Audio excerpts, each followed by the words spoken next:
Radhe Radhe. Welcome to my channel. मैं कुसुम मिश्रा।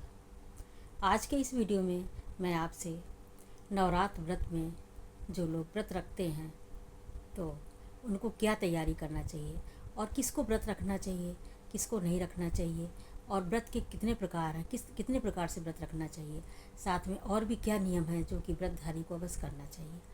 तो इससे संबंधित मैं जानकारी इसी वीडियो में शेयर करना चाहूँगी। तो सबसे पहले मैं माँ दुर्गा को की आने की सभी को बधाई दूंगी और माँ दुर्गा को प्रणाम करना चाहूँगी इस मंत्र के द्वारा। ओम जयंती मंगला काली भद्रकाली कपालिनी दुर्गा क्षमा शिवा धात्री स्वाहा सुधा नमस्तुते।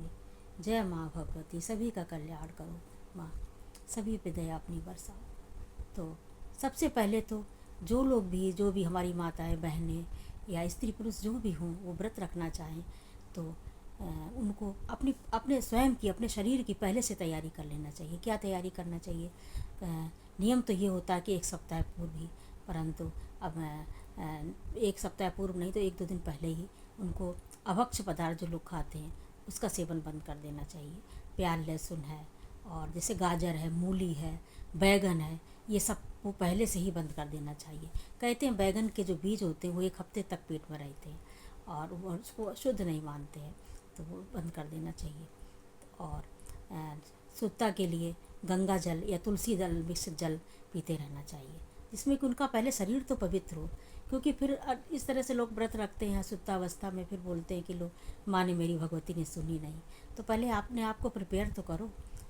जब आप शरीर आपका प्रिपेयर हो जाएगा तभी तो आप पूजा अर्चन बंधन में आपको मन लगेगा, नहीं तो आप बस किताब लिए बैठे रहेंगे और या भगवान के आगे बैठे रहेंगे पर आपकी एकाग्रता नहीं होगी, मन आपका चलायमान रहेगा। तो सबसे पहले अपने से, क्योंकि शरीर से सारे कर्म होते, जब तक आपका शरीर नहीं शुद्ध है तब तक आप क्या कर सकते हैं। तो ये तो तैयारी रही। और दूसरी तैयारी क्या है कि जैसे कि किसको रखना चाहिए, किसको व्रत नहीं रखना चाहिए। तो जो बच्चे हैं, बूढ़े हैं, जो रोगी हैं, अथवा जो जिनका शरीर साथ नहीं देता, अथवा जो गर्भवती महिलाएं हैं, इनको व्रत नहीं रखना चाहिए। इनको ऐसे ही पूजा पाठ करना चाहिए क्योंकि उनको ऐसे ही सारा पूरा पुण्य मिलता है। तो एक तो ये नियम हुआ। उसके बाद जो भी आपकी पूजा पाठ है उसको जहाँ तक हो सके अपना गुप्त रखना चाहिए, क्योंकि इससे उसका पुण्य क्षय हो जाता है। तो ये जानकारी रही। अब इसके आगे मैं ये बताना चाहूँगी कि व्रत कितने प्रकार से रखे जाते हैं। तो व्रत 4 प्रकार से रखे जाते हैं, जो नियम होता है उनका।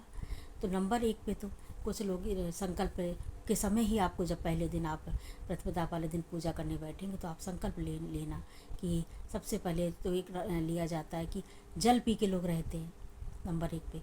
नंबर 2 पे जल के साथ दूध भी ले लेते हैं, तो नंबर 2 तरह का हो गया। नंबर 3 पे क्या होता है कि ऋतु फल से पे लेते हैं और उसके बल पे रहते हैं। और नंबर 4 पे कुछ लोग क्या करते हैं, सूर्यास्त से थोड़ी देर पहले वो एक बार शुद्ध आहार ले लेते हैं, बिना प्याज लहसुन का शुद्ध ले लेते हैं और एक बार फलाहार कर लेते हैं। तो इस तरह से व्रत रखा जाता है। तो आपको जैसे भी आपको सहूलियत हो उस तरह से आप व्रत रखिए, परंतु अपना शरीर देखते, किसी के देखा दूनी नहीं। क्योंकि कहते हैं ना कि दान पुण्य करना चाहिए अपना घर देख के, अपनी परिस्थिति और स्थित परिस्थिति के हिसाब से। और पूजा पाठ भी अपना शरीर देख के करना चाहिए। ऐसा ना हो कि आप जोश में आके आप दूसरे के देखा दुनिया, आपने व्रत तो रख लिए और घर के सारे कार्य आप नहीं कर पा रही हैं, आपके घर बच्चे भूखे बैठे हैं, आप भोजन उनको नहीं बना दे पाएंगे। अगर घर में आपके बड़े बूढ़े हैं, ख़ास तौर से जिनके घर में बड़े बूढ़े और बच्चे हैं, उनको विशेष ध्यान रखना चाहिए। ऐसा ना कि व्रत के उसमें बनी रहे और उनकी फिर सेवा में, बच्चों की केयर में आपको दिक्कत आ जाए। तो इन सब बातों का ध्यान रखना चाहिए। तो ये तो नियम ये रहा। उसके साथ में मैं ये बताना चाहूँगी कि जो लोग व्रत रखते हैं उनको सात्विक नियमों को धारण करना चाहिए। क्रोध न करें, किसी की चुगली न करें, किसी साधु संत का अपमान न करें, उसकी निंदा करें। जो लोग व्रत के साथ ये सब करते हैं तो उनका भी सब पुण्य नष्ट हो जाता है, उनको पुण्य नहीं प्राप्त होती है। तो इस बात को ध्यान रखें। अच्छा, कुछ लोगों के ये भी नियम होता है, प्रश्न होता है कि मैं व्रत तो रखना चाह रही हूँ पर मैं अखंड दीपक क्या जलाना ज़रूरी है? बिल्कुल नहीं ज़रूरी। अगर आपका कर सकें तो अच्छी बात है, अगर नहीं कर पा रहे तो आप ऐसे ही मंत्रों का जाप करिए, माँ की आराधना करिए, उनकी पूजा पाठ करिए, पर ज़रूरी नहीं कि आप वो करें।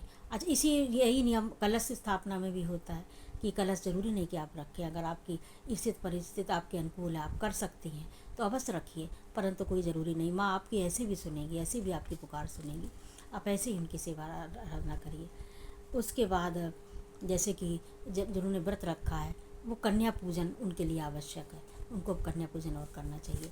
और एक साथ में ये भी है कि जो लोग पूरे व्रत नहीं रख पा रहे हैं तो वो पहला और अष्टमी रख के भी उनको पूरा पुण्य मिलेगा, वो कर सकते हैं। और जो लोग चाहते हैं कि हम पहला के बाद भी हम पहला आखिरी रखने के बाद हम और भी कुछ रखना चाहते तो उनको करना चाहिए कि पहला और अष्टमी न रख करके सप्तमी, अष्टमी और नवमी और रख के, अगर फिर वो फलाहार करके मतलब बड़े ही शुद्धता रूप से, बड़े कठोर नियम करके बिना नमक के आप व्रत रखेंगे तो फिर आपको पूरे नवरात्र का पुण्य मिलेगा। तो इस तरह से भी आप रख सकते हैं। तो बस ये रही हमारी जानकारी इस नवरात्र के बारे में। आई होप आपको पसंद आई हो। अगर पसंद आई हो तो वीडियो को लाइक करिए और शेयर करिए, साथ में एक प्यारा सा कमेंट भी करिए जिसमें जय माता दी लिखिए, और चैनल को सब्सक्राइब अवश्य कर दें, जिसमें कि इस समय मैं हर दिन लगभग छोटे मोटे वीडियो डालती रहूँगी तो आपके पास नोटिफिकेशन जल्दी से जल्दी पहुँच सके। तो धन्यवाद। जय श्री राम।